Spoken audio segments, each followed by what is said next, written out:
Boa tarde, turma. Vamos dar início à nossa aula de hoje. Hoje nós não vamos usar o livro, né? Nós vamos apenas assistir essa aula e a atividade será proposta logo após, certo? E aí o tema escolhido hoje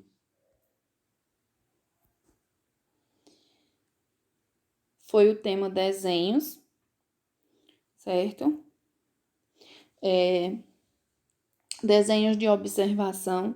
Então, a nossa aula hoje vocês vão observar, vocês vão conhecer a construção dos desenhos a partir da observação, que seria o desenho de observação, certo?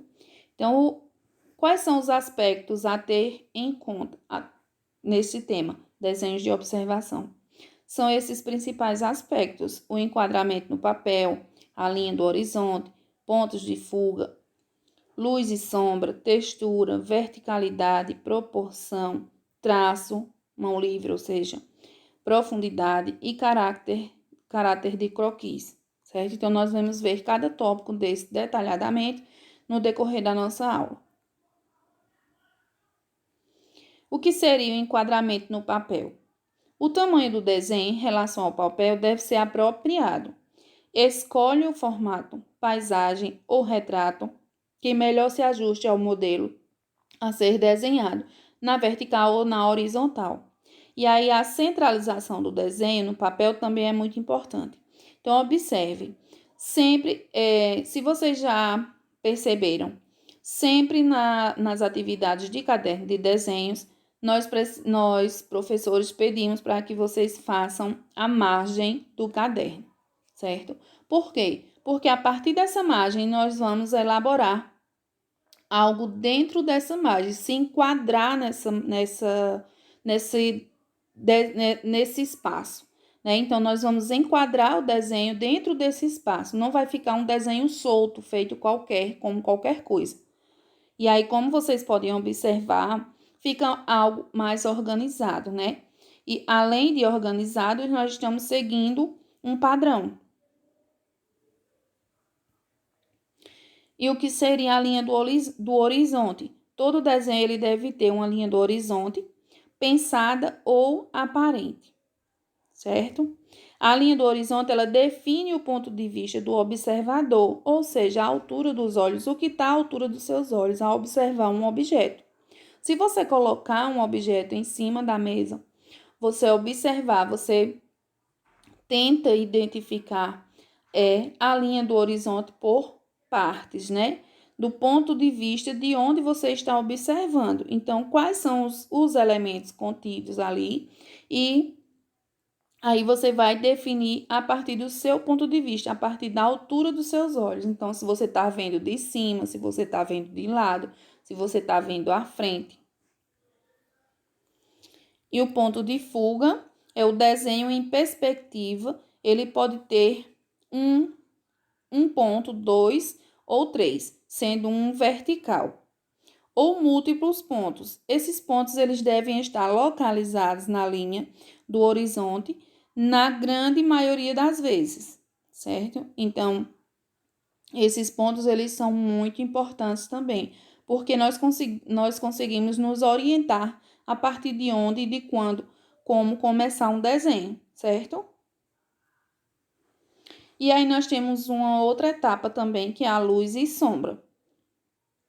Claro que cada desenho ele tem o seu modo de fazer, né? O seu modo de se construir, de se iniciar, e aí cada um com sua característica. O luz e sombra, como que acontece? O nosso olho percebe fundamentalmente a luz e, por consequência, a sombra que a luz projeta. A luz e sombra, ou claro e escuro, é fundamental para a beleza e o volume desejado no desenho. Se vocês já observaram, quando nós desenhamos uma maçã, uma simples maçã, sempre tem um pontinho de luz branco formando uma vírgula nela, certo? Porque ela está representando ali a luz e a sombra. E aí eu vou colocar depois mais um desenho mais detalhado, inclusive a atividade que vocês vão fazer é realmente sobre luz e sombra. E aí vocês vão ver como que isso acontece. E também nós temos a textura, né? O mundo real é feito de texturas. Então, se vocês observarem, tudo em nossa volta tem uma textura. Então, o algodão tem uma textura, o nosso travesseiro tem uma textura, a nossa toalha de banho tem uma textura, né? A nossa pele tem uma textura. E aí, o desenho também, a textura também é muito importante.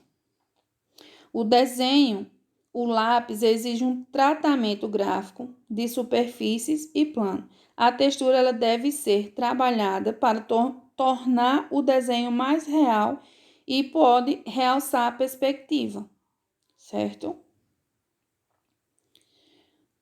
Temos também o ponto da verticalidade. As linhas verticais do mundo real devem ser verticais no desenho também. Usa a margem vertical do papel como referência. Observem aí de que forma, como exemplos da verticalidade.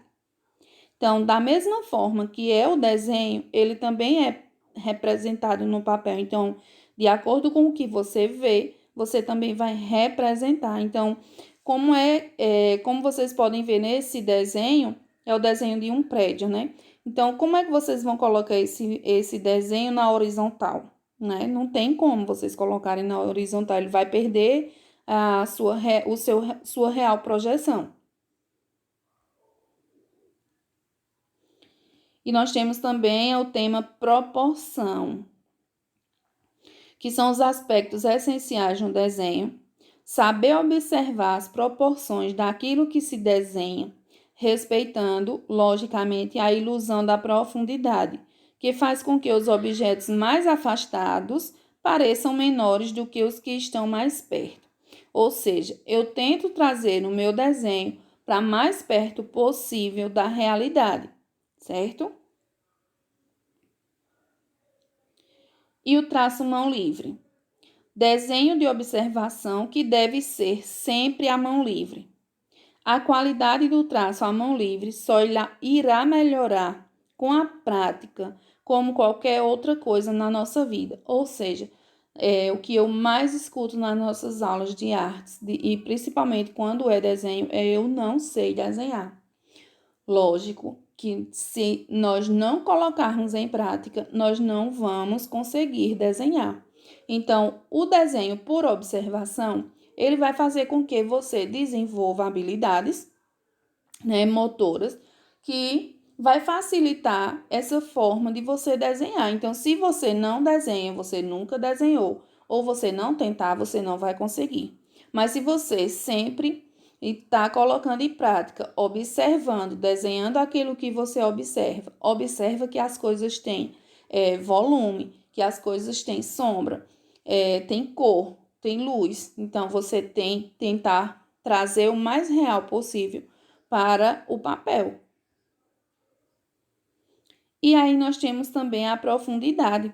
O desenho ele deve apresentar profundidade de campo na perspectiva.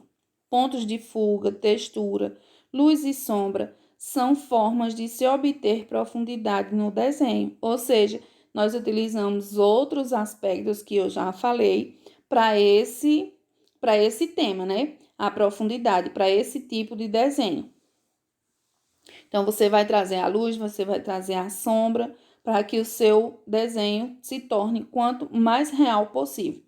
Lembra-te que os objetos idênticos parecem diminuir de tamanho à medida que afastam o observador. Então, isso quer dizer que quanto mais eu afasto o observador do meu desenho, menor ele tende a diminuir.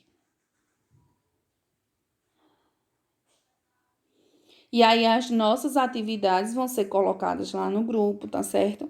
Vocês irão fazer no caderno de desenho, seguir o exemplo do vídeo no caderno de desenho.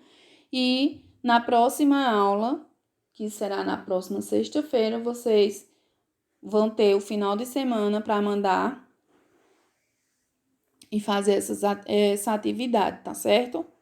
Então, mas não se apeguem a final de semana. São vocês façam a atividade e mandem para mim.